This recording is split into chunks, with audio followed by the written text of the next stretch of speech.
This is how I make money from WhatsApp, simply by promoting a product I don't own. First, I find out that the people on my WhatsApp wants to learn how to monetize their WhatsApp, but they don't know how. What I did, I went to seller.co, this platform, and copied a link to a product. This is a product that teaches people how to make money on WhatsApp, monetize their WhatsApp through digital products. I went on to create content on my WhatsApp status and get people asking me questions like this, and this. I shared the product webinar to them. This is a short video that talks about how WhatsApp marketing works and how you can promote a digital product to them. Once they're interested to get the product from me, I send my unique link to them.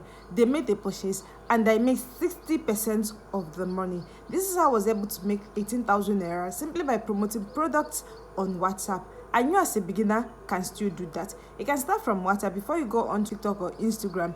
If you want to learn more on how you can make money on WhatsApp by promoting digital products, comment the word digital products and I'll share this free webinar with you. It is completely free. Bye and see you on my next video.